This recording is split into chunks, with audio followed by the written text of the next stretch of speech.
Alerta. O que você vai ler nas próximas linhas é polêmico e revelador. O texto pode ser ofensivo a determinadas audiências. Recomenda-se discrição na leitura. Olá, meu nome é Felipe Miranda. Há quase 5 anos, eu fundei, junto ao Caio Mesquita e ao Rodolfo Amstalden, a Empiricus Research, a primeira casa de pesquisa independente voltada a investimentos no Brasil. Hoje, a Empiricus é referência em recomendações de investimento, contando com 200 mil leitores diariamente. Chegamos a um tamanho que nem nós mesmos aventávamos quando da criação da companhia. Agradeço todos os dias por isso, aos leitores e a nossos profissionais. Seria impossível chegar aqui sem tamanhas competência e paixão. É a nossa vocação de fato. Talvez a essa altura você já conheça a Empíricos por conta de nossos serviços prestados nos últimos anos. Temos ajudado milhares de investidores a ganhar dinheiro com o cenário de queda da Bolsa Brasileira desde nossa fundação, alta dos imóveis e comportamento volátil da taxa de câmbio. Nós alertamos nossos leitores, por exemplo, a evitar as ações da Petrobras pouco antes do início de seu derretimento.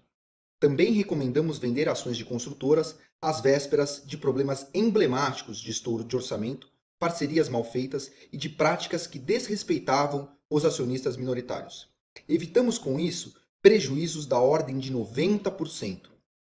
Alguns de nossos leitores ficaram ricos apostando na queda das ações da Petrobras ou de grandes incorporadoras. Outros ganharam bom dinheiro seguindo a recomendação de comprar dólar a 1,90. Em outras palavras, nossos assinantes puderam lucrar mesmo num ambiente extremamente desafiador para o mercado de capitais. Que seja de meu conhecimento, não há uma única empresa de pesquisa e ou consultoria no Brasil com um histórico tão consistente de acerto em suas recomendações de investimento aos clientes. Aqui cito apenas exemplos mais contundentes. Poderia perder um tempo enorme na lista de acertos, mas eu não faço esse relato para isso. Faço referência à capacidade de fazer nossos assinantes ganharem dinheiro num ambiente difícil tão somente por uma questão: há tempos muito mais difíceis por vir. Projetamos a mais importante crise para o Brasil desde 1994. Ela está aí, batendo à nossa porta. Só por isso, eu tenho dedicado uma enormidade de tempo e dinheiro nos últimos meses preparando esse material. Em resumo, quero falar de um evento específico cuja ocorrência deve se dar num futuro bastante próximo, com implicações pronunciadas sobre as finanças de cada brasileiro e até mesmo sobre nosso modo de vida. Esta esperada crise encontra suas raízes no colapso do sistema financeiro de 2008, cujo ápice é marcado pela quebra do centenário banco norte-americano Lehman Brothers e pelo consequente caos em Wall Street. Para tentar neutralizar os impactos do tsunami externo por aqui, o Brasil abandonou os pilares tradicionais de política econômica e seguiu uma série de medidas heterodoxas, com implicações trágicas, conforme será visto um pouco à frente. Para nosso caso, os problemas a serem vistos nos próximos meses serão muito piores do que os vivenciados em 2008. Se houve quem classificasse a crise de 6 anos atrás como uma marolinha para o Brasil, desta vez não existirá espaço para qualquer metáfora parecida. Isso ficará claro em alguns minutos. Adiantando um pouco, tão logo haja catálise do que o projeto, teremos disparada da inflação, aumento destacado do desemprego, interrupção do crédito, maior endividamento da população e grande salto do dólar. Acredite, o argumento aqui, conforme ficará evidente, é estritamente técnico. Não faço uma projeção sequer sem o devido embasamento. Tampouco tenho a pretensão de assustar o leitor. Tenho uma vida dedicada a investimentos e às recomendações financeiras. Comecei a investir em ações ainda aos 14 anos, por influência de meu pai, e também meu herói, um grande investidor de bolsa. Solidifiquei a prática com a teoria. Cursei economia na USP e fiz um mestrado em finanças na FGV, de onde me tornei professor aos 26 anos. Criado em educação jesuíta, eu aceitei ao chamado da minha vocação e tenho me dedicado às finanças integralmente. Fiz toda a minha carreira profissional como analista de investimentos, para então fundar a Empíricos. Jamais colocaria uma vida construída sob os pilares da ética, do amor ao trabalho e da dedicação por conta de uma simples tese catastrofista. Tudo o que faço aqui é levar meu esforço de pesquisa dos últimos meses a uma conclusão lógica. Eu fiz o mesmo quando alertei que as ações da incorporadora PDG, na época a R$ 9,00, atingiriam 1,50. Rigorosamente o mesmo com Gafisa, Brookfield, Hering e Marisa. De novo, apenas alguns exemplos. Quando nos primeiros anúncios, ninguém levou a sério. A princípio, fui taxado de louco. O tempo provou de que lado estava a sanidade. Já expus em oportunidades anteriores o grosso de meu racional, tanto a nossos leitores quanto em conferências de economia. Alguns ouvintes ficaram furiosos, mas veja, nenhum deles conseguiu refutar minha pesquisa, embora sejam incapazes, ao menos por enquanto, de aceitar a intensidade das conclusões previstas. Por conta disso, antes de prosseguir com a leitura, faço um alerta a você. As palavras a serem ditas aqui gerarão polêmica. Elas podem ofender bastante gente, esquerdistas, direitistas, petistas, tucanos e qualquer outra classificação semelhante. Com efeito, eu já recebi uma enxurrada de e-mails de ódio sobre minha tese. Reconheço que, a princípio, as ideias e soluções a serem apresentadas podem parecer radicais, talvez até mesmo antipatrióticas. Minha sensação é de que, ao ler o começo dessa carta, você dirá: não há espaço para isso acontecer. Não aqui, não agora. Tenha um pouco mais de paciência. Respondo com o pedido de que prossiga até o final da argumentação. E lembre-se, ninguém acreditou em mim inicialmente quando eu alertei para os problemas das construtoras, a fragilidade do modelo de negócios das varejistas de moda, a dívida da Petrobras. Ninguém supunha também que o dólar poderia ultrapassar 2,10, quando ele estava a 1,90. Em poucos meses, a taxa de câmbio voou a 2,45. Foi exatamente o que aconteceu. E é o que nos traz a data presente. Os exatos mesmos problemas antes identificados para as empresas acima ou para a nossa taxa de câmbio agora ameaçam a economia brasileira como um todo. Vou explicar exatamente como chegamos até aqui. Ficará claro como falamos de algo importante e crítico para você e para cada brasileiro. A próxima fase desta crise vai afetar cada ponto de nosso modo de vida. A poupança de milhões de pessoas será dizimada. A mudança vai afetar seus negócios e seu emprego. Veremos impacto dramático sobre as poupanças, os investimentos e as aposentadorias. Além de outras implicações menores, mas também importantes. Os destinos de viagem serão alterados, a escola dos filhos pode ser revista, local e forma onde sua família faz compra talvez mude. Mais especificamente, faço referência à volta de condições anteriores ao plano real. Os mais antigos sabem do tamanho do problema. Os mais jovens podem perguntar a seus pais. Falo de inflação alta, perda da metade do poder de compra do salário ao longo do mês, congelamento de preços, problemas de desabastecimento, falta de produtos nas prateleiras, impossibilidade de planejamento por consumidores e empresários. Vou explicar como cada um desses eventos vai ocorrer. Então, você poderá decidir por você mesmo se há ou não embasamento em minha argumentação. De minha parte, eu nunca estive tão convicto a respeito dessa crise quanto de qualquer outra situação em minha vida. Economia não admite experiências de laboratório. Erros cobram seu preço e as consequências são grandes. Obviamente, o mais importante aqui não é exatamente o que está acontecendo, mas sim o que você pode fazer a respeito. Dito de outra forma, você estará preparado quando essa crise se materializar? O que eu proponho neste material é mostrar a você exatamente aquilo que eu mesmo estou fazendo para proteger e até mesmo aumentar meu próprio patrimônio, da mesma maneira que você poderá fazer. Note que eu poderia, com quase 100% de certeza, afirmar que a maior parte dos brasileiros não estará preparada quando os preços de produtos básicos dispararem, seu acesso a crédito secar, bancos fecharem e seus cartões de crédito pararem de funcionar. A forma de viver de cada brasileiro está prestes a mudar. Isso eu lhes prometo. Nesta carta, vou mostrar exatamente o que está acontecendo. Você pode questionar cada um de meus apontamentos. Ao final, vai perceber que estou certo em todas as alegações, uma por uma. Então, você poderá julgar e decidir por você mesmo. Daí, pergunta-se: você vai agir agora para proteger a si mesmo e a sua família da catástrofe econômica que está sendo formada? Eu espero que sim. E é por isso que eu escrevo esta carta. Vou levá-lo exatamente pelo caminho que eu mesmo estou seguindo pessoalmente, para que você, caso queira, possa segui-lo também. Infelizmente, não posso garantir que você sairá desta crise sem nenhum ferimento, mas posso lhe assegurar que você estará muito à frente daqueles que não seguirem os passos propostos. Peço desculpas, estou apressando um pouco as coisas. Deixe-me dar um passo atrás e mostrar, nos termos mais simples possíveis, o que está acontecendo, o porquê de tamanha preocupação e qual é meu prognóstico para os próximos 12 meses. O maior problema desde o início do Plano Real. Eu acredito que nós, como brasileiros, estamos prestes a observar um verdadeiro colapso no nosso sistema econômico, com desdobramentos relevantes sobre o cotidiano de cada cidadão. Basicamente, há cerca de 5 anos, o governo brasileiro mudou dramaticamente sua política econômica. Passamos a desafiar décadas de um conhecimento acumulado e consolidado em macroeconomia.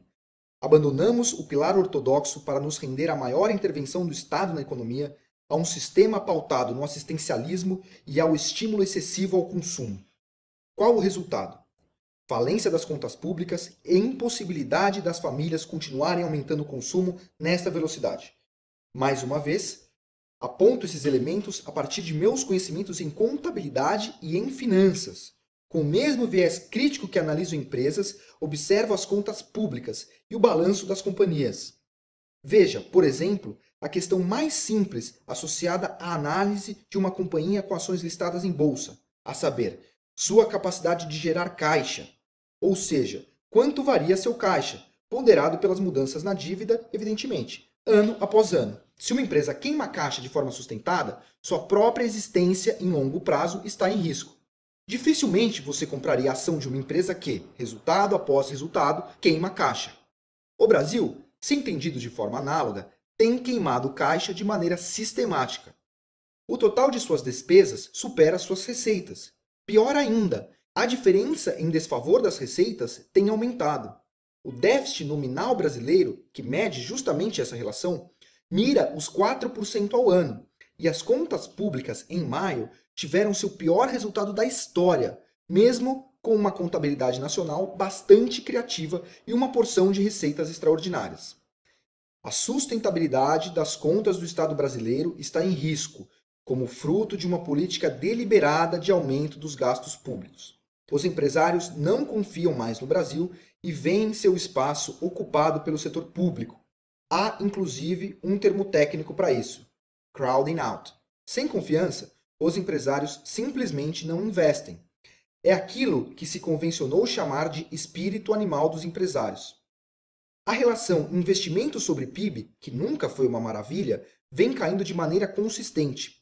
Depois de atingir o ápice de 19,5% no fim de 2010, recuou para apenas 18,1%. Somente essa variação impõe impacto negativo da ordem de 0,5% na capacidade de crescimento do PIB. Breve pausa para a reflexão. Há certo consenso entre os mais competentes economistas de que a variável-chave para o crescimento sustentável e de longo prazo, sem inflação, é o investimento. Isso porque, ao investir, o empresário aumenta sua capacidade produtiva à frente e pode responder a aumentos da demanda oferecendo mais produtos. Caso contrário, ou seja, sem investimentos, só pode responder com aumentos de preço. Agora, pasmem!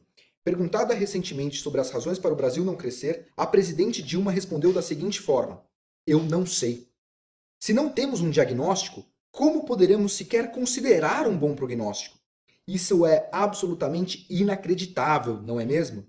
Entretanto, não se dá a devida publicidade ao fato. Talvez você discorde sobre o quão ruim está a situação da economia brasileira. Eu respeito sua opinião. Peço, porém, que considere os seguintes pontos, todos os 10 elementos estritamente factuais. Ponto 1. O crescimento médio do PIB no governo Dilma, se confirmadas as projeções de consenso para 2014, deve ser de 1,8% ao ano. Veja, esse é o pior resultado desde o governo Collor. Temos a primeira evidência empírica e incontestável de que retornamos a condições anteriores a 1994. O gráfico resume a evolução recente da economia brasileira. Há ainda de se pontuar que minha projeção de 1,3% para o crescimento da economia brasileira em 2014 está entre as mais otimistas. O Banco Santander, por exemplo, já estima evolução de apenas 0,9% neste ano, enquanto o brilhante economista Afonso Celso Pastore sugere pífio crescimento de 1% em 2014 e de, acreditem, 0,8% em 2015. Mas este crescimento mais baixo desde a era Collor não é resultado de uma conjuntura internacional desfavorável? A simples observação da imagem a seguir comprova a resposta negativa. O gráfico compara a evolução do PIB brasileiro nos governos Dilma, Lula, FHC, Itamar e Collor, contextualizando com o resto do mundo, os países emergentes e pobres e nossos vizinhos latino-americanos. Até 2013, mesmo sem considerar o resultado pífio previsto para este ano, observamos o crescimento mais baixo desde a era Collor. Ponto 2. A inflação tem sido persistentemente alta e acima do centro da meta de 4,5% ao ano. Simplesmente temos ignorado esses 4,5% e observado de maneira sistemática uma inflação beirando o teto da meta. A imagem ilustra bem o argumento, mas isso não é o pior. As estimativas para a inflação oficial de 2014, conforme o levantamento do próprio Banco Central junto a agentes de mercado, rondam exatamente os 6,5%, teto da meta. E até mesmo o relatório trimestral de inflação do nosso BC projeta 6,4% para este ano, colado no 6,5%. Isso é particularmente problemático porque corremos um risco grande de estourar o intervalo da meta, ferindo a credibilidade do Banco Central e impondo um custo alto à sociedade. A rigor, em 12 meses, já estamos acima da meta. No intervalo encerrado em junho, a inflação foi de 6,52%. Para 2015, a situação não é muito diferente. A mediana das projeções dos economistas também aponta inflação próxima a 6,5%. Não custa lembrar, o trabalhador é quem mais sente os efeitos negativos da inflação, ao ter o poder de compra de seu salário corroído pela escalada dos preços. Sim, há coisas ainda mais desagradáveis a respeito da inflação. Já teríamos estourado o teto da meta com folga, não fosse pelo controle de preços. Ou seja, estamos artificialmente maquiando a inflação, ao represar alguns preços, com exemplos mais claros nos setores de energia e combustíveis. Sem essas desonerações, a inflação ronda 8,5% ao ano. O próprio governo admite controlar preços, sem nenhum tipo de constrangimento.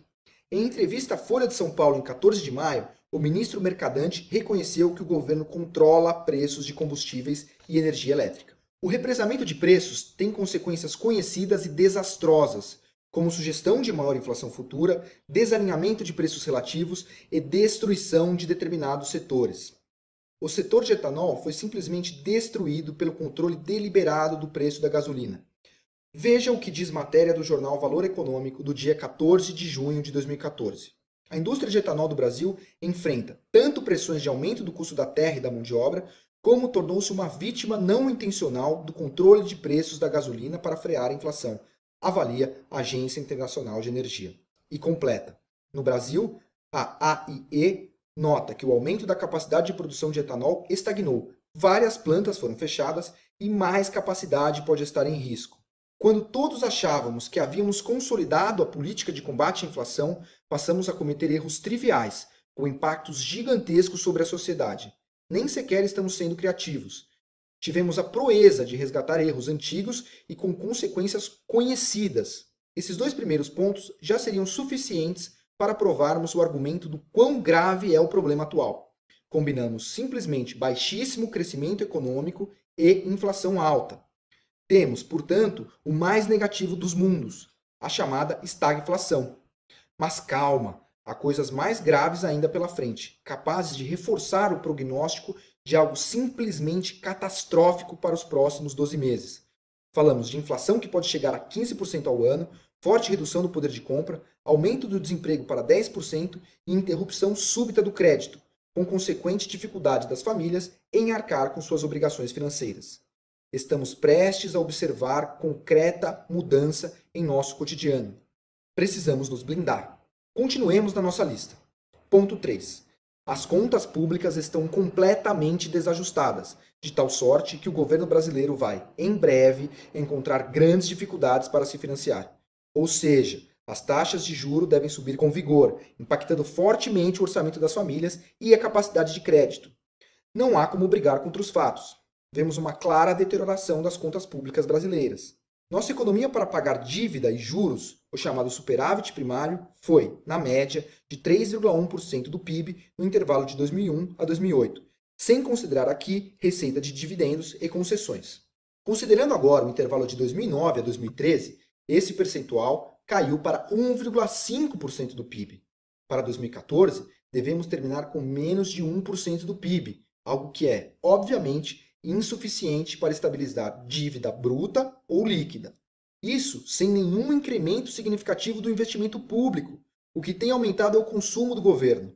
Esta métrica bateu 22% do PIB, o nível mais alto da série histórica iniciada em 1995. Mais uma proeza notável ao Brasil. Somos um dos poucos países do mundo em que essa variável supera o investimento. Ponto 4. O resultado de nossas relações com o resto do mundo, que já era péssimo, fica cada vez pior. O chamado déficit em transações correntes, medida do saldo de nossas contas com o exterior, sem considerar as movimentações de capital, vem crescendo sistematicamente e atinge níveis preocupantes. Em maio, o déficit brasileiro em conta corrente montou a 6,6 bilhões de dólares, o mais alto para o mês de maio em toda a série histórica. O desempenho é inclusive pior do que o projetado pelo próprio BC, em 6 bilhões de dólares.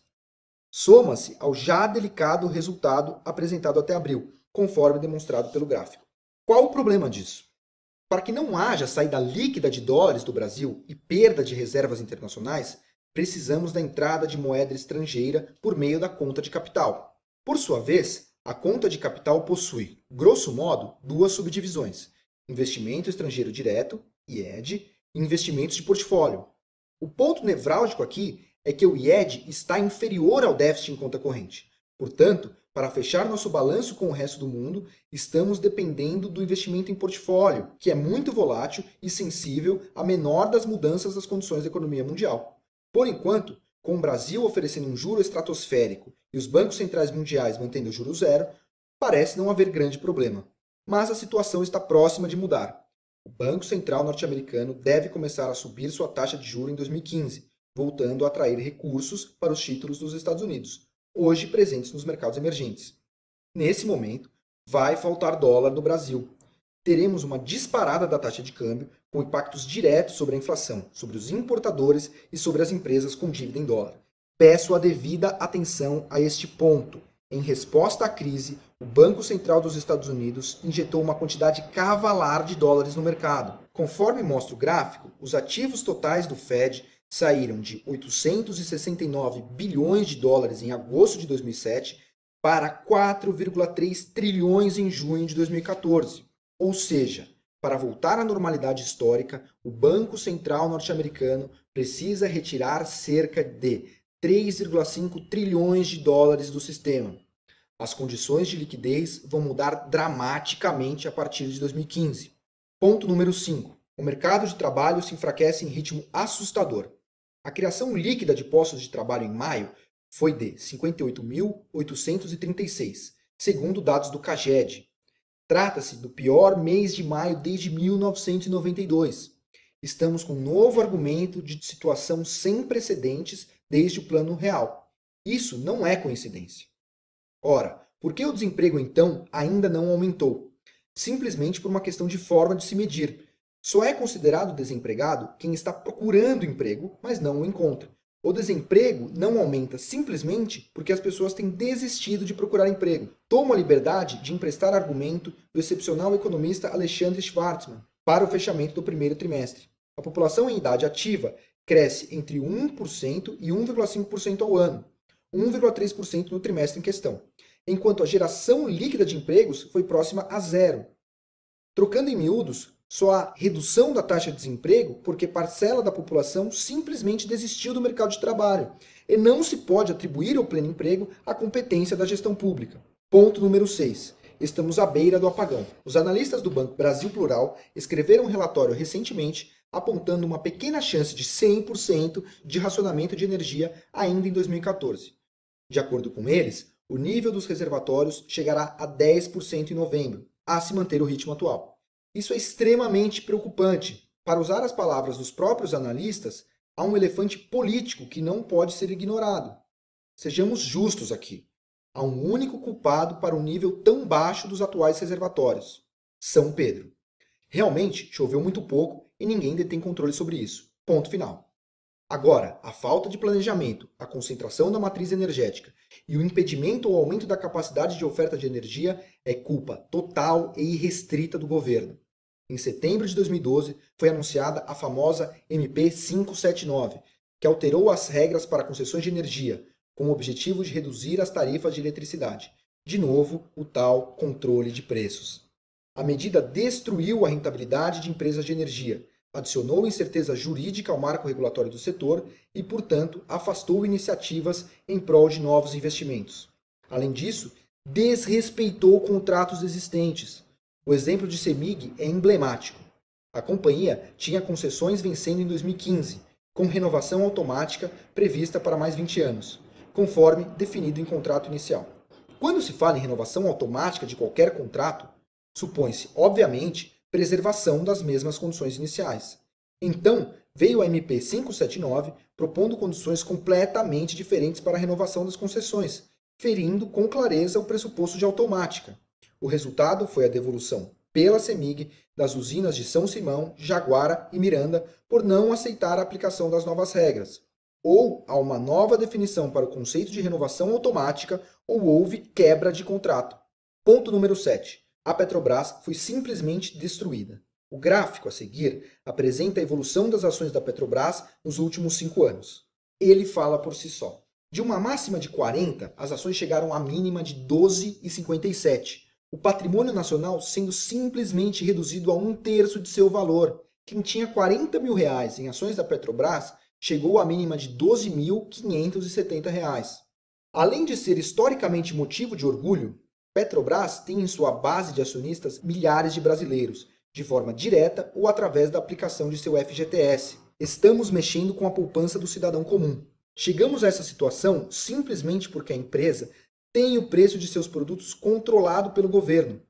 Quando impede-se o reajuste de preço da gasolina, Petrobras se vê obrigada a comprar produtos por um preço superior a seu preço de venda. O resultado? Queimas sucessivas de caixa no momento em que a companhia tem um ambicioso plano de investimentos para tocar, e explosão de sua dívida líquida. Mais uma conquista para o Brasil. Petrobras hoje apresenta a maior dívida corporativa de todo o mundo. A evolução resume a questão, conforme mostra a imagem. Ponto 8. Com inveja da Petrobras, a Eletrobras, outra estatal relevante, também foi destruída. Eletrobras nunca foi exemplo de eficiência. A empresa é historicamente reduto do PMDB, possui rentabilidade sobre o patrimônio baixa e entra em projetos ruins para atender anseios políticos. Sempre foi assim, e a empresa, de uma forma ou de outra, se virava. Mas a situação degringolou a partir da MP 579, a mesma que falei há pouco. O gráfico a seguir traz a trajetória das ações de Eletrobras nos últimos 5 anos. Não é muito diferente de Petrobras. A situação de Eletrobras é ainda mais complicada do que aquela apresentada para a CEMIG. A empresa também foi exposta a condições piores e de baixíssima rentabilidade para renovar concessões. Mas, diferentemente de CEMIG e de outros participantes de mercado, Eletrobras aceitou termos que implicavam retornos negativos para determinados projetos. Isso porque era do interesse da União, principal acionista e que votou proporcionalmente às suas ações em assembleia, manter as concessões pouco rentáveis. A resposta foi imediata. Suas ações simplesmente derreteram em bolsa.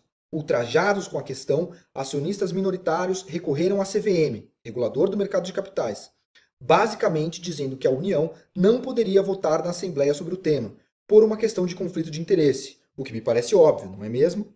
A União propõe novos termos que só servem a ela mesma e vota sobre a questão? Assim diz o artigo 115, parágrafo 1 da Lei das SAs. O acionista deve exercer o direito de voto no interesse da companhia e será considerado voto abusivo aquele exercido com o fim de causar dano à companhia, aos seus acionistas ou a obter vantagem ou que possa resultar em prejuízos.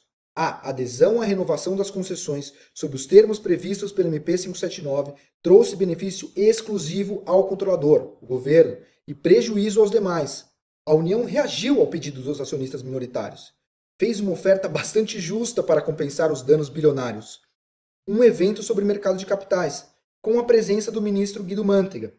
E o pior, a CVM flerta com o aceite da proposta. Pode parecer engraçado, mas somente para quem não é acionista de Eletrobras. A prática inibe não somente investimentos das ações de Eletrobras, mas também de outras ações do setor elétrico, além de inibir a confiança dos empresários no segmento. Ponto 9. A indústria brasileira fica menor a cada dia. De novo, imagens valem mais do que 1000 palavras. Prestem atenção aos gráficos. A produção industrial brasileira está simplesmente atônita. Isso num governo que supostamente tinha uma política industrial explícita. O tal Plano Brasil Maior, lançado em 2011, tinha objetivos muito bem definidos para 2014. Eram eles: aumentar a taxa de investimento dos 18,4% vistos em 2010 para 22,4% do PIB, elevar o dispêndio empresarial de pesquisa e desenvolvimento como percentual do PIB de 0,59% para 0,90%, e diversificar a pauta de exportações, aumentando a participação brasileira no comércio internacional de 1,36% para 1,6%. Pronto, chegamos em 2014, o que nos dá a prerrogativa de analisar se atingimos os resultados. A conclusão é assustadora. Não cumprimos nenhum dos 3 objetivos. A relação investimento sobre PIB não somente descumpriu a meta de 22,4%, como inclusive caiu frente ao ponto inicial. Dos 18,4%, batemos vergonhosos 18,1%. Sobre o investimento em P&D, ainda não há dados muito atualizados, mas pesquisas feitas em 2011 apontaram uma enorme subida da razão gastos em P&D sobre PIB, de 0,49% para 0,50%. Alguém, em sã consciência, admitiria um crescimento dessa relação para 0,90% em 3 anos? A respeito das exportações, a coisa fica ainda mais pitoresca. Não diversificamos nossa pauta, tampouco aumentamos nossa representatividade na corrente de comércio mundial. A participação dos produtos manufaturados nas exportações era de 39,4% em 2010. Passou a 38,7% em 2013. Tínhamos 1,35% da exportação mundial em 2010. Encerramos o ano passado em 1,29%. A política industrial é um fracasso retumbante. Ponto número 10. O medo é também político. Os pontos acima resumem o tamanho de nosso problema econômico. Mas ainda preciso de, ao menos, uma menção honrosa à questão política. Em entrevista recente ao Valor Econômico, Armínio Fraga, ex-presidente do Banco Central, falou assim: o brasileiro gosta do seu país, gosta de morar aqui, de investir aqui, mas o grau de incerteza hoje é tal que as pessoas estão pensando em investir fora do Brasil. Estão pensando até em sair do Brasil. Há um medo que vai além da economia. É medo político também. Há uma sensação de medo que as pessoas não têm coragem de manifestar abertamente. Medo de uma atitude contra a liberdade de imprensa, contra a democracia. Há razão de ser nesse medo. Não há nada mais antidemocrático e desrespeitoso à democracia quanto uma lista negra de jornalistas a serem perseguidos pelo Estado e seus defensores. Veja, então, texto recente publicado no site do partido do governo, personificados em Reinaldo Azevedo, Arnaldo Jabor, Demétrio Magnoli, Guilherme Fiuza, Augusto Nunes, Diogo Mainardi, Lobão, Gentili, Marcelo Madureira, entre outros menos votados. Suas pregações nas páginas dos veículos conservadores estimulam setores reacionários e exclusivistas da sociedade brasileira a maldizer os pobres e sua presença cada vez maior nos aeroportos, nos shoppings e nos restaurantes. Tratam críticos como inimigos de guerra e convocam companheiros a lutar. Há exemplos semelhantes na história daqueles que não respeitam a liberdade de imprensa e querem calar as vozes dissonantes. Em 10 de fevereiro de 1933, Joseph Goebbels, responsável pelo marketing do Partido dos Trabalhadores Nacional Socialista, alertou assim: um dia nossa paciência vai acabar e calaremos esses judeus insolentes, bocas mentirosas. O resto da história todo mundo conhece. O princípio democrático deve ser respeitado em sua integralidade. Além de ferir o preceito da liberdade, qualquer recrudescimento dessa condição teria um resultado rápido e com consequências desastrosas: fuga de capitais, tanto de brasileiros remetendo seu dinheiro ao exterior, quanto de estrangeiros preferindo outros mercados ao nosso. Tudo isso trará consequências gigantescas antes do que as pessoas pensam. Para ser preciso, já está trazendo. Os primeiros passos dessa crise estão em curso, estão acontecendo justamente agora, bem em frente aos nossos olhos. Desculpe, mas eu não consigo esgotar o tema em sua totalidade. A esta altura, porém, imagino que já tenha ficado claro que você precisa proteger seu patrimônio e aumentar sua poupança nos próximos anos. Em poucos minutos, vou lhe mostrar exatamente como eu estou protegendo meu próprio dinheiro e o que eu recomendo que você também faça. Antes, deixe-me mostrar exatamente como chegamos neste ponto. A morte do Brasil aos 20 anos de idade. O Brasil, tal qual nós conhecemos hoje, nasceu em 1994, com a estabilização da economia. Antes disso, tínhamos um outro país, em que famílias, amedrontadas com a inflação, corriam para o supermercado tão logo recebiam seus salários. Empresários não investiam por conta da falta de confiança na moeda e da incerteza jurídica. Consumidores não compravam porque a inflação era galopante e não existia crédito. O Plano Real marca, inequivocamente, um novo Brasil. Com isso, até mesmo o maior dos radicais, de esquerda ou direita, há de concordar. A história começa em 1994. O período anterior era pré-história. A implementação do Plano Real divide-se em 3 partes. A primeira marca o ajuste fiscal, com a criação do Fundo Social de Emergência e do Imposto sobre Movimentações Financeiras. A segunda corresponde ao período da URV, caracterizado pela indexação completa da economia em alinhamento forçado de todos os preços. Finalmente, a última transforma a URV em moeda, com a introdução do real. Eis o impacto imediato do plano. A inflação desabou com o real. Em paralelo, houve vigoroso crescimento econômico, sob empurrão da demanda reprimida, confiança nos negócios e recomposição dos salários reais. O crescimento da economia em 1994 foi de 5,9%. A indústria andou muito bem, e também a agropecuária, cuja evolução foi de 5,5%, rendendo-a o apelido de âncora verde do real. O surto de crescimento durou pouco. Para manter a inflação baixa, foi usada a chamada âncora cambial. O real foi forçadamente sobrevalorizado por meio de taxa de juros muito alta. A consequência foi óbvia: baixo crescimento econômico e disparada das importações nos anos seguintes. Para manter o câmbio apreciado e oferecer dólares ao mercado na taxa desejada, chegamos a perder $1 bilhão de reservas internacionais por dia, durante vários dias. 2 crises simultâneas como resultado, nas contas externas e nas contas públicas. A semente da destruição estava plantada. O estouro do modelo era inevitável. A resposta veio em 1999, quando inicia-se uma nova fase, marcada pelo famoso tripé macroeconômico. Abandona-se a âncora cambial, com o regime sendo detalhado em junho daquele ano. Ficaram definidos como elementos centrais da política econômica. Peço que prestem atenção a este ponto: câmbio flutuante, metas de superávit primário e sistema de metas de inflação. O tripé caracteriza o final do governo FHC e também o primeiro mandato do governo Lula. Durante esse período, observamos 2 ciclos de crescimento no Brasil. O primeiro veio do rally das commodities. O preço dos produtos que vendemos ao exterior ficou 40% mais caro frente ao preço dos produtos que compramos do exterior. É o que os economistas chamam de melhora dos termos de troca. Com 40% de ganho chegando de navio do exterior, podemos distribuí-lo entre os cidadãos brasileiros. E o segundo ciclo representou a explosão do consumo sob empurrão do crédito. Qual o problema? Ambos acabaram. As commodities andam de lado ou até mesmo caem desde a crise de 2008. E as famílias brasileiras, sem crescimento econômico, já muito endividadas e enfrentando juros muito altos, não conseguem mais crescer seu consumo.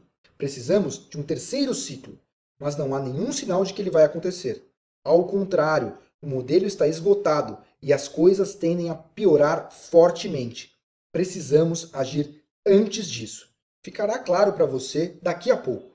Em resposta à crise de 2008, o governo brasileiro abandonou o clássico tripé macroeconômico e adotou a nova matriz econômica. Entre as medidas mais emblemáticas da nova política econômica, destaco aumento dos gastos públicos, maior intervenção do Estado na economia, leniência no combate à inflação, incremento da participação do BNDES, com estímulo à criação e ao fortalecimento de gigantes nacionais, controle de preços, atuações pesadas e frequentes no mercado de câmbio, novo marco regulatório do setor petróleo e publicação da MP 579, aquela do setor elétrico, criatividade na contabilidade nacional e concessões mal feitas, fixando-se simultaneamente taxa de retorno e qualidade, é óbvio, numa bivalência inatingível. Deixe que o próprio governo apresente essa tal nova matriz econômica. Em entrevista ao Valor, em dezembro de 2012, Márcio Roland, secretário de Política Econômica, apresentou os pontos do novo tripé da seguinte forma: 1. Taxa de juro baixa. 2. Taxa de câmbio competitiva. E 3. Consolidação fiscal amigável ao investimento. Sobre a taxa de juro, Roland destacou a queda de 5,25 pontos percentuais em 12 meses, num processo que permitiria aos agentes econômicos rever seu modelo de negócio e criar um ambiente favorável ao crescimento. Parecia fazer sentido. O governo Dilma havia começado com taxa Selic de 10,75% ao ano. levar o juro básico no primeiro momento a 12% para combater a inflação e logo implementar afrouxamento monetário vigoroso, levando o juro ao piso histórico de 7,25% ao ano. Não há mentiras nisso, mas há uma nuance de interpretação. Atingimos a mínima histórica para os juros simplesmente por uma janela de oportunidade criada pelo contexto internacional, com juros reais negativos em todo o mundo, como resposta dos bancos centrais desenvolvidos à quebra da Lehman Brothers em setembro de 2008. Não houve qualquer novo equilíbrio de taxa de juro. Foi uma situação atípica. A Selic atual já é superior àquela do início do governo Dilma e deve subir muito mais para combater a inflação em 2015. Agora, preciso falar em tom severo da tal taxa de câmbio competitiva. A política cambial brasileira tem sido desastrosa. Simplesmente ignoramos o pressuposto do câmbio flutuante. Primeiro, a tentativa do governo era depreciar o real, para poder aumentar a competitividade das nossas exportações e estimular a indústria. DALI, IOF e coisas parecidas. Agora, o Banco Central usa o câmbio como instrumento de combate à inflação, deixando claro nas atas de suas reuniões que precisa do dólar a 2,20 para manter a Selic no nível atual. A turma de Alexandre Tombini vem sistematicamente vendendo dólares, de forma direta ou por meio de swaps cambiais, para impedir a inflação. Com isso, reduz reservas internacionais no momento de farta liquidez internacional. Estamos queimando munição quando mais precisaríamos guardá-la. Com isso, tornamo-nos cada vez mais frágeis às vésperas do início do ciclo de alta das taxas de juro pelo mundo. Quando efetivamente precisaremos vender dólares, estaremos com nível de reservas no limite. De novo, vai faltar dólar. Para encerrar o ponto e combater em caráter definitivo a hipótese de taxa de câmbio competitiva, não há qualquer ganho de competitividade das exportações vindo da melhora dos fundamentos da economia brasileira. A desvalorização do real nos últimos tempos é resultado exclusivo do elevado déficit externo e da falta de poupança pública. A imagem resume o quão competitivas têm se tornado nossas exportações na comparação com outros emergentes. Ficou para o final a questão fiscal. Não foi à toa. Aqui temos a cereja do bolo. A política fiscal brasileira tem sido ultrajante, não havendo qualquer tipo de consolidação, muito menos amigável ao investimento. O governo tem, cada vez mais, ocupado o espaço do investimento privado, sem ele mesmo preencher adequadamente essa lacuna. Na entrevista em questão, Márcio Holland foi categórico. No ano que vem, fazia referência a 2013, voltamos à meta de superávit cheia, sem desconto. Ou seja, falávamos de um primário de 3,1% do PIB para 2013. E o que aconteceu de fato? O superávit primário do ano passado foi de 1,9% do PIB, mesmo com as receitas extraordinárias do campo de Libra e do Refis. Filtrando por esses elementos, teríamos um primário pífio de 0,9% do PIB. Alguém poderia argumentar que o primário foi menor porque o próprio governo resolveu fazer investimentos, tendo notado a ausência desse componente no setor privado. Isso já seria ruim per se, dado o impacto de queda média da produtividade. Mas nem sequer é verdadeiro. Tirando as estatais, o investimento público da União passou de 59,4 bilhões em 2012, equivalentes a 1,35% do PIB, para 63,2 bilhões em 2013, 1,31% do PIB. Então, pergunta-se, a que consolidação fiscal se refere o governo? Eu não tenho nada contra o senhor Márcio Holland. Ao contrário, eu gosto dele. Fui seu aluno no mestrado da FGV. Ele é certamente um sujeito de bem, trabalhador e bom economista, mas o diagnóstico está completamente errado, beirando a dissimulação. Qual o resultado da nova matriz econômica?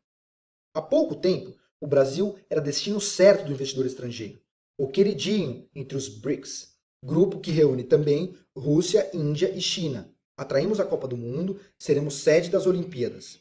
Em pouco tempo, ganharíamos posto da quinta maior economia do mundo, algo impensável antes.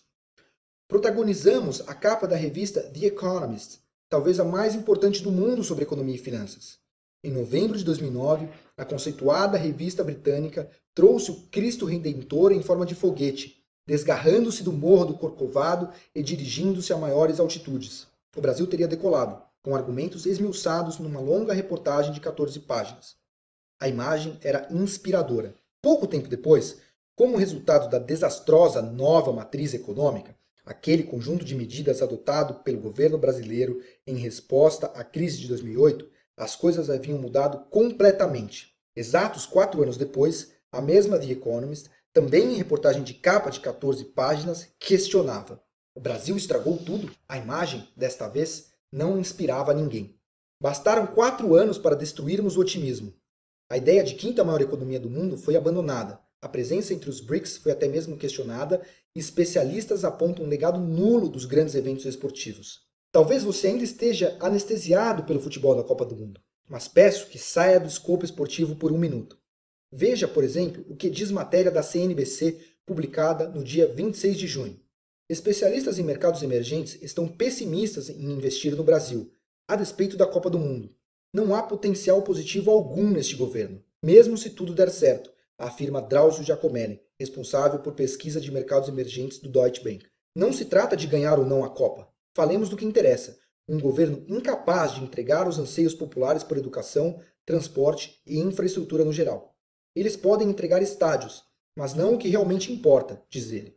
Giacomelli também critica a condução da política monetária na administração Dilma. Eles fizeram tudo errado desde o começo. Colocaram-se na pior posição possível para o mercado emergente, de estagflação, baixo crescimento econômico e alta inflação.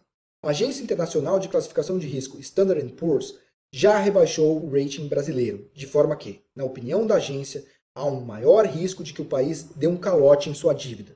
E a agência Moody's acaba de alertar para a mesma possibilidade, caso o próximo governo não tome atitudes severas. A situação certamente já não é boa, e deve piorar muito mais. A economia é impiedosa. Se você comete erros de política econômica, não passe impune. O economista Ricardo Amorim, aquele que comenta no programa Manhattan Connection, foi outro que recentemente alertou. Em matéria com o economista, o site Infomoney, citando Amorim, trouxe o seguinte: a inflação está alta e grávida. Os preços administrados terão de subir após as eleições porque os governos vêm represando todo tipo de tarifa pública há 2 anos. A conta deverá ser parcelada, porque, se subir tudo de uma vez, a inflação das tarifas pode chegar a 14% em 2015. A pergunta é: o que acontece a partir de agora? A metáfora com a gravidez é clássica. Não existe inflação um pouco alta. Inflação necessariamente cresce, e deve crescer muito. Márcio Garcia, professor de economia da PUC do Rio, trouxe tese semelhante em resposta ao jornal Valor Econômico de 27 de junho. A inflação não vai ficar parada nos 6,5%. Há uma inflação represada de 1,5 ponto percentual. Os preços monitorados vão ter que subir. O câmbio não pode ficar muito tempo nesse nível de 2,20, porque o déficit em conta corrente continua crescendo e é elevado. Tudo isso vai colocar pressão na inflação. Se você não tiver um BC que leve a inflação de volta à meta, passamos por um outro regime, um regime turco, argentino ou até venezuelano. A situação é mesmo grave. Depois de represar preços por 2 anos, o governo precisará soltar as amarras em 2015. Somente esse movimento, supondo uma liberação única, deve colocar a inflação brasileira em 10% ao ano. Mas temos riscos ainda maiores. O Banco Central norte-americano deve começar a subir sua taxa básica de juros justamente em 2015. Isso vai causar um grande retorno de recursos para os Estados Unidos, com maior demanda por dólar. Ou seja, a taxa de câmbio pode caminhar rapidamente para cima. O dólar não salta gradualmente quando se trata de valorizações. Eu tenho um mestrado em câmbio, e se tem uma coisa que aprendi é que a moeda norte-americana, quando se move para cima, o faz através de grandes saltos. O dólar deve bater, com margem para algo ainda mais alto, 2,50. Essa é uma projeção conservadora e está bastante alinhada àquela prevista para 2015 pela mediana das estimativas dos economistas brasileiros, conforme o relatório Focus, levantamento feito pelo próprio Banco Central. Temos 2 problemas importantes derivados dessa subida de taxa de juros nos Estados Unidos. O primeiro é a grande dificuldade para fechar nossas contas com o exterior. Lembre-se que estamos dependendo da conta de capitais para fechar o balanço. E observaremos justamente fuga de capitais. Pela 3ª vez faço alerta. Vai faltar dólar. E o segundo, relacionado ao reforço importante ao problema da inflação, através do famoso repasse cambial. A disparada do dólar significa aumento do preço dos produtos transacionados no mercado internacional, os chamados tradables. Aos poucos, também os não tradables por uma questão de preços relativos, também vão reagindo. Em certo tempo, temos uma escalada generalizada dos índices de preços apenas por conta do efeito câmbio. Peço a gentileza de prestar atenção nas seguintes variações. Entre maio e junho do ano passado, o Ibovespa, nosso principal índice de ações, caiu nada menos do que 15,12%. Em paralelo, o dólar disparou 10,69% em apenas 2 meses. Por que tamanha mudança? Simplesmente porque o Banco Central dos Estados Unidos, em maio de 2013, sinalizou que poderia, em breve, começar a reduzir seus estímulos à economia e subir suas taxas de juros. Uma simples sinalização verbal foi suficiente para causar destruição de valor para as ações brasileiras e essa valorização do dólar. Imagine quando houver, de fato, aumento das taxas de juros nos Estados Unidos.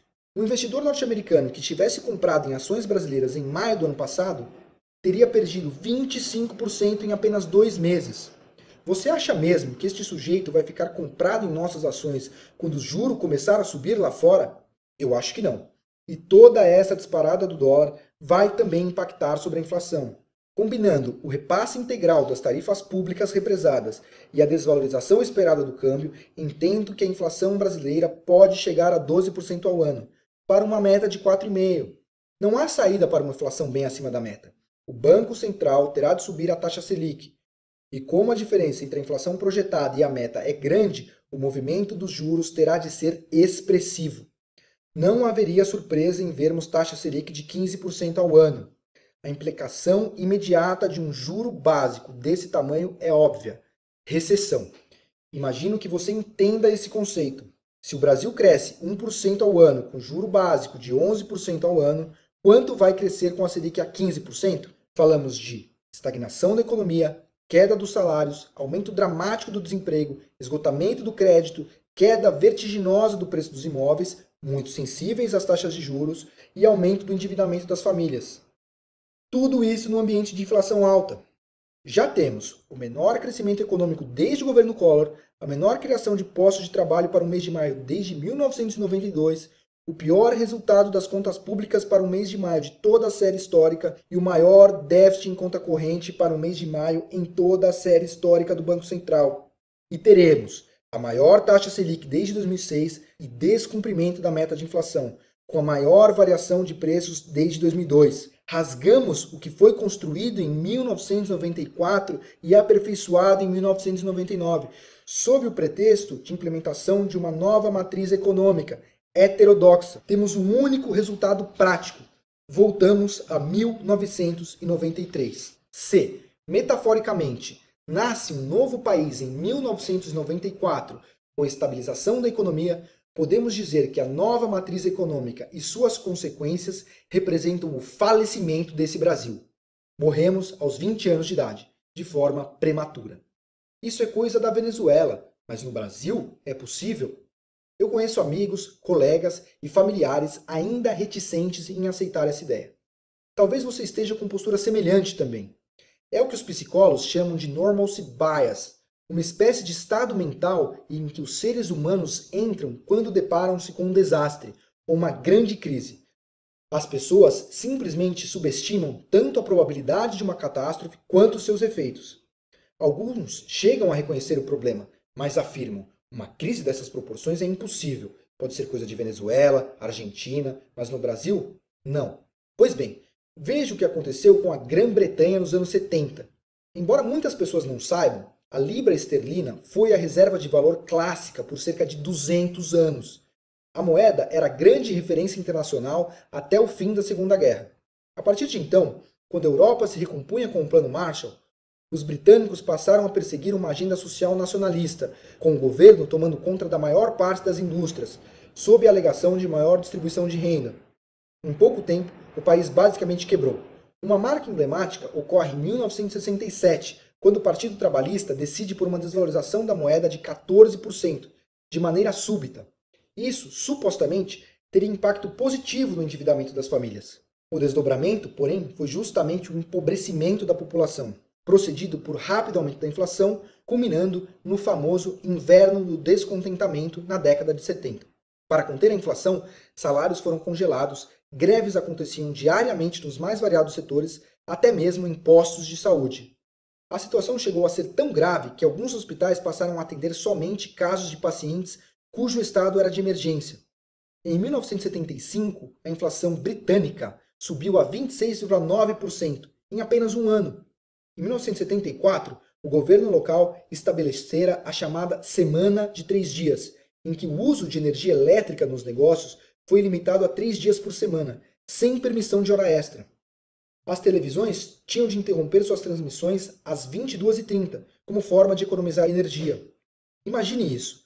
A Inglaterra foi uma superpotência global por 150 anos. Quando começaram a permitir um pouco de inflação a partir da desvalorização de sua moeda, as coisas simplesmente colapsaram. A foto a seguir evidencia o tamanho do problema.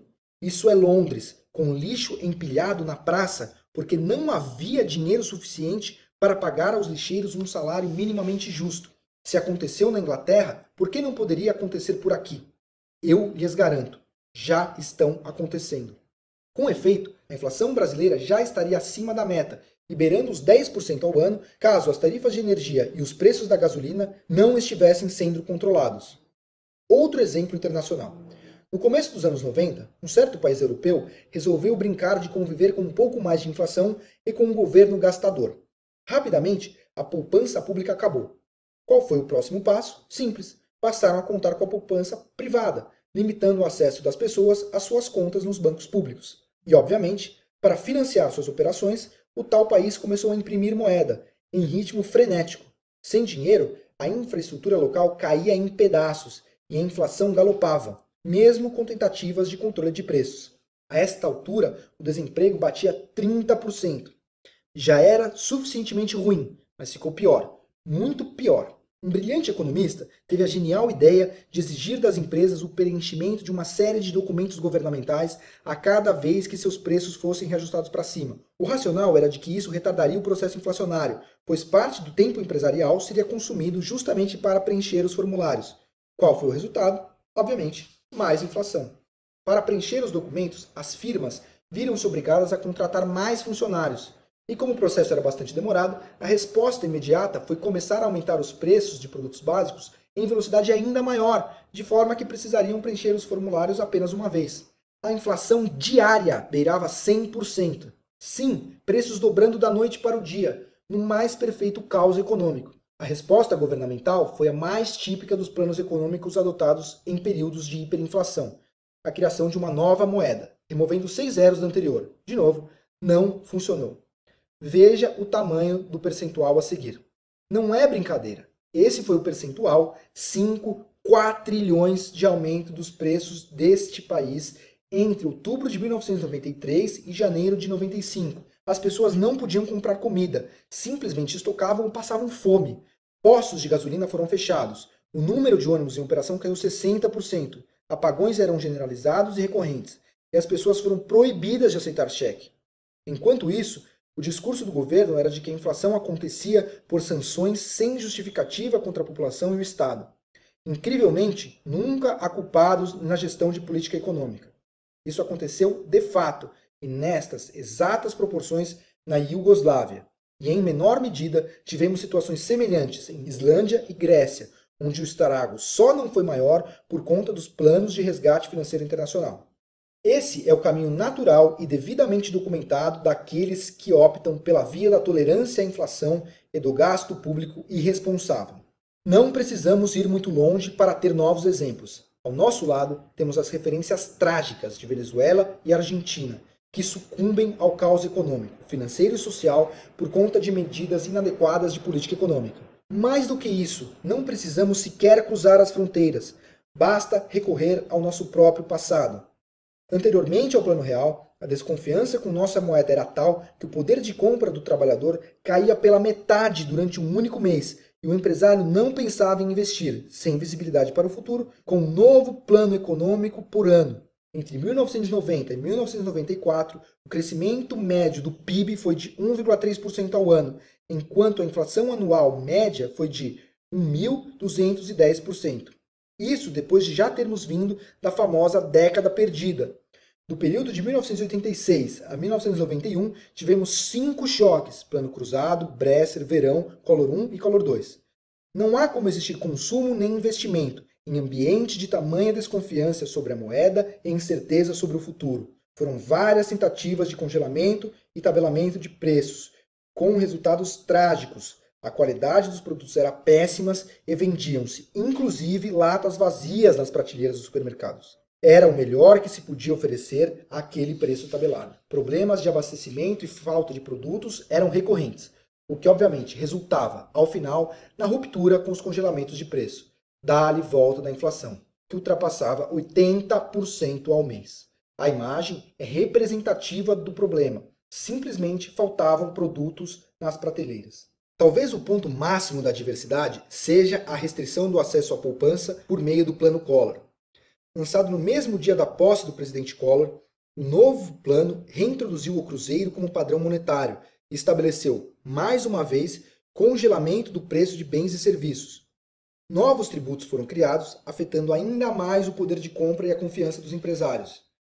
Mas foi no âmbito financeiro que se deu a maior mudança: o sequestro da liquidez. Sem dúvida, foi a medida mais traumática.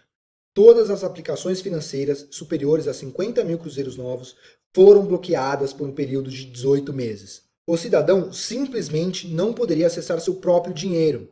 O plano colocou a economia em recessão e não foi capaz de conter a inflação de forma sustentada. Tenho uma experiência pessoal marcante e extremamente negativa nesse sentido. Às vésperas do Plano Collor, meu pai havia comprado um apartamento. Comprometia-se a pagar as parcelas restantes nos meses seguintes. O acesso ao dinheiro foi bloqueado e simplesmente perdemos o apartamento. Nossa família precisou de anos para se recuperar do golpe. Não há nada mais assustador do que ter seu dinheiro bloqueado. Governos desesperados tomam medidas desesperadas. Os maiores experts já estão agindo. Luiz Stuhlberger, gestor do Fundo Verde, é o maior, possivelmente o melhor investidor brasileiro. Ele tem um histórico impressionante e secular de bons resultados. Stuhlberger está pessimista com os mercados brasileiros a curto prazo e tem comprado dólares. O gestor escreveu o seguinte em carta recente a seus cotistas: continuamos acreditando na tese de depreciação do real. Dá para ficar otimista com o Brasil no médio prazo pelas suas potencialidades, mas aparentemente teremos de passar por uma turbulenta arrumação de casa no caminho. Apertem os cintos. Jim Rogers, um dos maiores investidores do mundo, especialista em mercados de commodities, como brasileiro, e fundador do Quantum Fund, junto a George Soros, concedeu entrevista há poucos meses à Exame. Perguntado se o Brasil ainda é um bom lugar para investir, respondeu categoricamente assim: não, o governo brasileiro está cometendo erros. Deveria ser um lugar maravilhoso para investir, mas seu país segue cometendo erros, colocando tarifas especiais contra alguns de seus melhores parceiros, controle cambial e por aí vai. O Brasil segue fazendo coisas que restringem a economia. Por isso, não estou investindo e não quero investir no Brasil, enquanto tiverem um governo anticapitalismo ou anti-eficiência. Enquanto tiverem um governo que não entenda a economia, eu não quero investir aí. Eu prefiro investir na Rússia. A Rússia não está tomando medidas para desencorajar a eficiência e os investimentos, e o Brasil está. A Rússia tem uma moeda flutuante. O Brasil faz controle cambial. Mark Mobius, da Franklin Templeton, é um dos grandes conhecedores de mercados emergentes. Em março deste ano, matéria do Wall Street Journal trouxe o seguinte comentário do gestor: o Brasil corre o risco de entrar em recessão, caso não seja capaz de corrigir pressões que incluem gastos públicos elevados, endividamento dos consumidores e racionamento de energia. A Templeton está menos entusiasmada com as ações de grandes empresas brasileiras. A lista de grandes investidores históricos ficando pessimistas com o Brasil é grande. Os maiores experts estão agindo antecipadamente. Eles sabem que há sérios problemas com a economia nacional. A boa notícia é que você pode fazer o mesmo. Não importa o que aconteça, eu tenho uma série de maneiras para você proteger seu patrimônio. E seguindo cada um dos passos, você pode duplicar ou até mesmo triplicar sua poupança nos próximos anos. O que você deve fazer? Bem, tenho dedicado minha pesquisa somente a isso nos últimos meses. Encontrei um número surpreendente de coisas simples que você pode fazer para blindar seu dinheiro e até mesmo encher um pouco mais o bolso quando essa crise estourar. Aqui está minha recomendação. O que você pode fazer para proteger a si e a sua família e ainda realmente ganhar muito dinheiro? Bom, há uma série de passos financeiros simples e rentáveis que eu acredito que você possa e deva adotar. imediatamente. E aqui há algo importante a se manter em mente. Falo estritamente de suas finanças. Seu bem-estar, sua segurança pessoal e de sua família, infelizmente, depende das circunstâncias. Apenas recomendo preparo para interrupções súbitas de energia e água, além do aumento de roubos, furtos, arrastões e sequestros. Vejo uma probabilidade significativa de que essas coisas aconteçam nos próximos 2 anos. Lembre-se, o governo não poderá ajudar no momento da crise. Ao contrário, ele estará focado em salvar a si mesmo e poderá aumentar impostos, congelar salários e dificultar seu acesso à poupança. De minha parte, há uma única alçada em que eu posso realmente ajudá-lo, e ela restringe-se ao escopo de proteger seu patrimônio nos próximos anos e buscar soluções criativas e seguras para, possivelmente, ainda incrementá-lo. Cada um dos passos aqui recomendados são possíveis e simples de implementar, ao menos por enquanto. Uma grande demora para colocá-los em prática, porém, vai torná-los mais caros, difíceis e até mesmo impossíveis de se concretizar. Caso você adote esses movimentos agora, não somente estará preparado para lidar com a crise quando ela vier, como, no meu entendimento, também poderá fazer um pouco mais de dinheiro à frente. E se eu estiver errado? Aqui entra a melhor parte.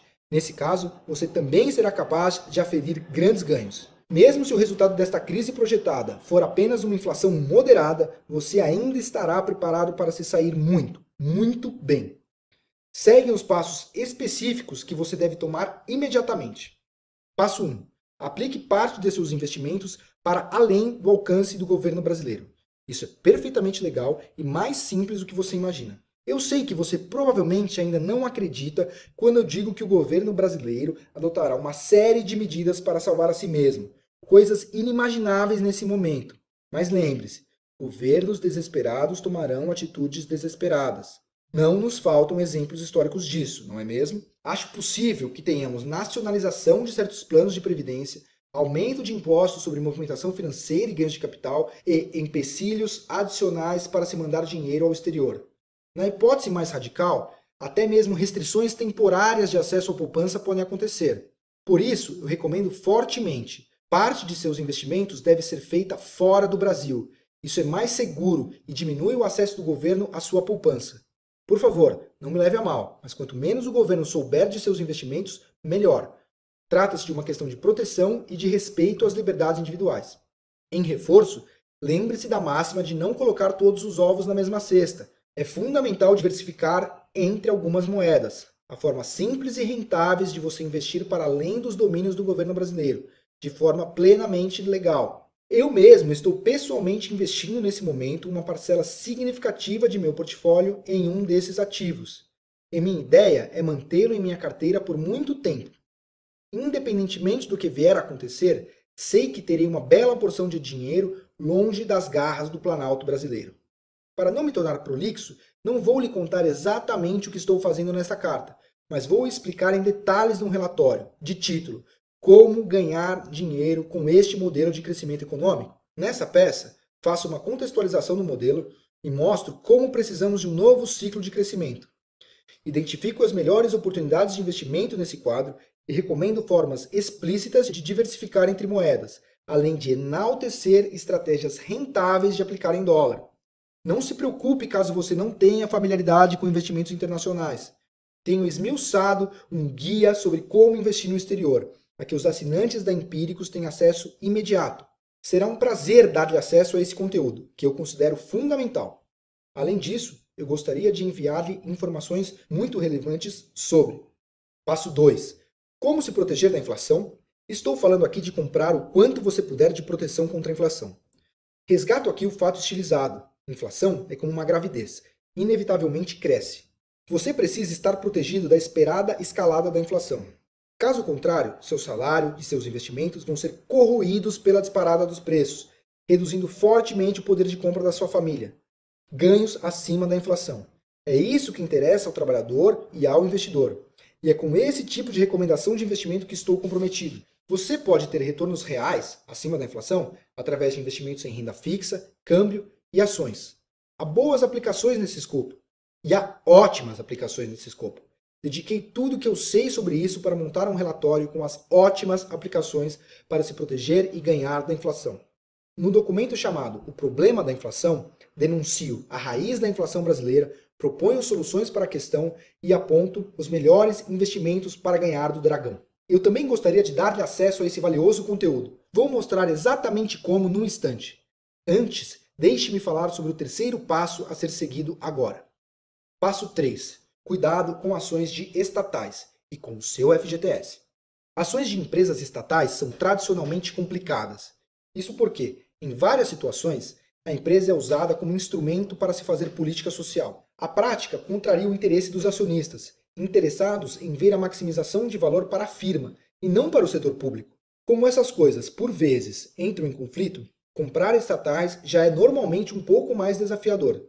Mas o que vem acontecendo com o caso brasileiro é gritante. O atual governo simplesmente destruiu a Petrobras, impedindo reajustes de preços para conter a inflação e forçando pesados investimentos para explorar o pré-sal. Petrobras hoje tem a maior dívida corporativa do mundo. Embora sua presidente negue, deve ter de pedir mais dinheiro ao mercado em breve.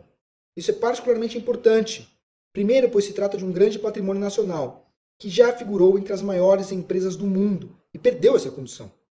Depois, porque milhares de brasileiros possuem ações da companhia e, ainda pior, uma infinidade de pessoas têm seu FGTS, que seria uma poupança segura e de longo prazo em papéis de Petrobras. A poupança de milhares de brasileiros foi castigada por uma prática nefasta e anti-mercado. Sabendo da importância do tema, encomendei a nosso analista de Petrobras uma pesquisa profunda. Ele preparou um longo e detalhado relatório com o histórico dos acontecimentos sobre a companhia, concluindo com o que fazer com as ações da empresa. Entendo que esse seja o melhor conteúdo já produzido sobre Petrobras em toda a história.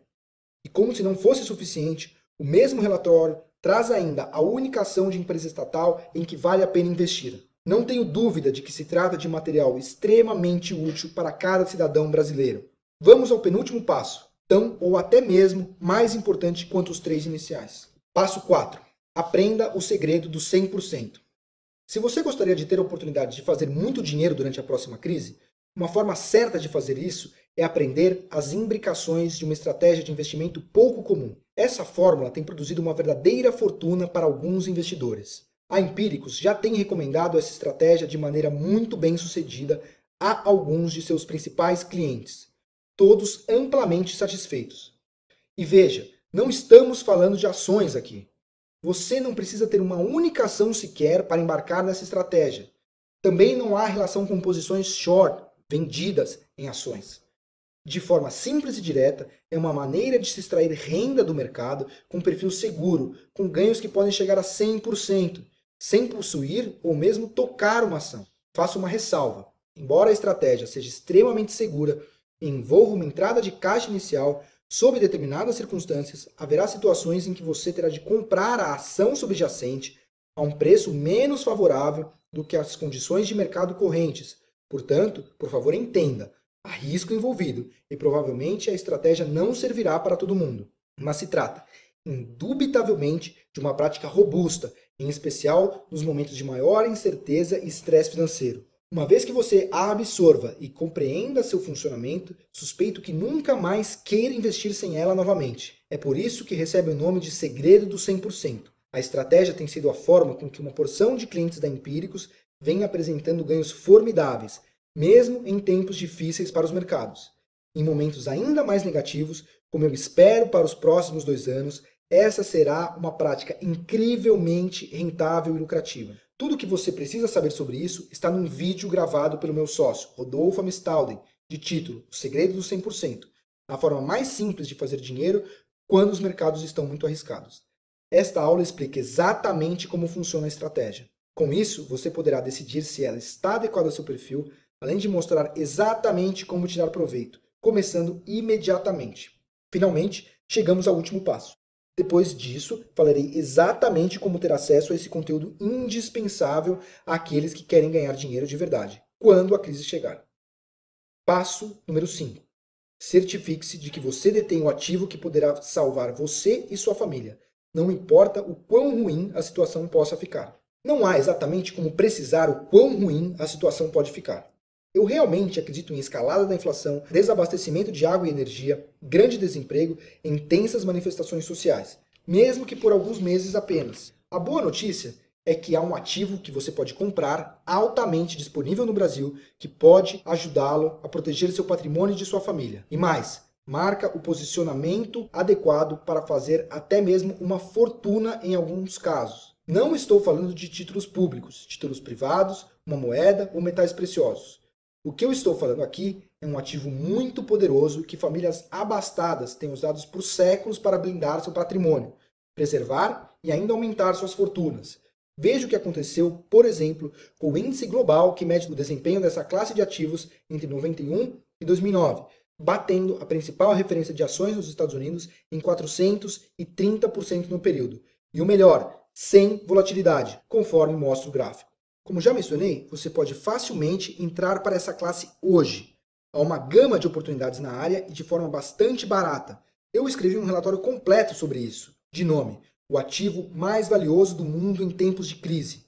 Há várias formas de se fazer esse investimento e eu vou mostrar exatamente como. Isso poderá salvar você e sua família caso as coisas fiquem realmente ruins. Não gostaria de falar mais sobre isso aqui nesta carta. A verdade é que quanto menos pessoas souberem sobre este investimento, melhor. Então, como você pode começar agora e de forma prática a adotar cada um desses passos? Veja, minha empresa, a Empiricus Research, faz pesquisa econômica e financeira. Nós temos uma equipe de 15 pessoas e nosso principal objetivo é encontrar investimentos seguros e rentáveis. Ideias que você provavelmente não vai ouvir de mais ninguém. Desde que começamos nesse negócio, ajudamos cidadãos brasileiros, pessoas comuns e investidores a se proteger e a ganhar bastante dinheiro. Márcio T., do Rio de Janeiro, recentemente nos escreveu dizendo: Amigos, confesso que sou um sujeito orgulhoso, mas preciso agradecê-los pelo que proporcionaram na minha vida. Comecei a ler Empíricos 2 anos atrás. Coincidência ou não, meu patrimônio passou de 150 mil para 323 mil nesse período. De São Paulo, Daniela S. enviou e-mail assim: Peço que continuem assim. Joel C. entrou em contato conosco lá do Ceará. Realizei o sonho da minha esposa de comprar um apartamento de frente para o mar. Com a ajuda de vocês, vou atrás de um barco. Minha esposa já autorizou a chamá-lo de Empíricos.